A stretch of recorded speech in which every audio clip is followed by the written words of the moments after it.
to the federal government as far as incarcerating criminal illegal aliens and bringing them to justice. Today marks 9 months since President Trump has been in office and since he began his work to restore American safety for our families that live here. What he has accomplished for the American people is nothing short of extraordinary.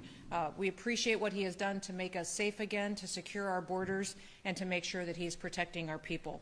Since January, the Department of Homeland Security has arrested over 480,000 criminal illegal aliens. 70% of those individuals have criminal charges against them or have been convicted of those criminal charges. Across the country, we're making communities safer so that families can thrive and they can prosper and they can enjoy the kind of freedom that this country was established to provide. Unfortunately, many times we see the news distorting the truth and not bringing the real facts of the stories to the American people, and that is one of the reasons why we're here today, is to make sure that we're focused on what this office has done, our HSI officers, our ICE officers, the criminals that they've taken off the streets here in this city and also this state, and what we can do to get many of these items like you see on the table in front of me out of our communities. You see in front of us illegal rifles, handguns. You see drugs that have been taken off of our streets that are saving the lives of Americans every single day.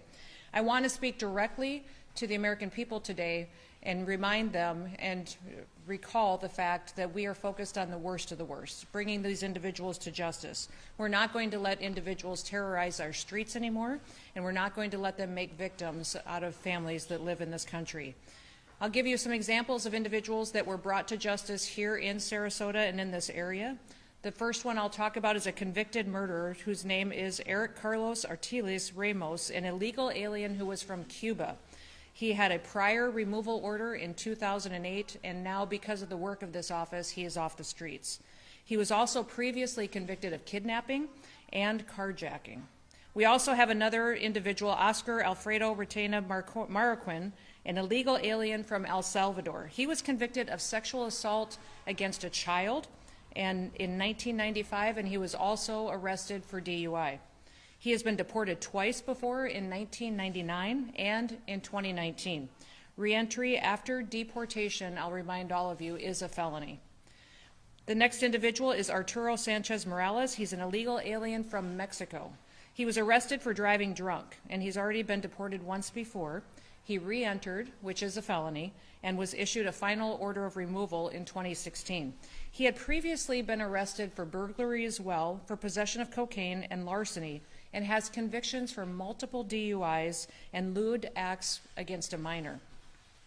And again, I'll talk about Leilis Ronaldo Benaro Zarin, who is an individual from Honduras who's been in this country illegally, and he has a conviction for domestic battery. He'd been deported twice before, in 2011 and in 2017. These individuals are just a handful of people that have been in this country creating victims out of American citizens that now those families do no longer have to worry about. Not only have they been brought into and incarcerated, but they're going to be brought to justice and pay for the crimes that they've committed.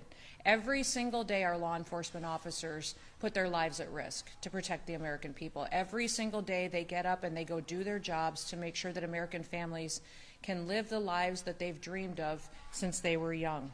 The left's anti-cop rhetoric has led to a 1,000% increase in violence against our law enforcement officers. We have to stop the rhetoric that is allowing individuals the cover that they want.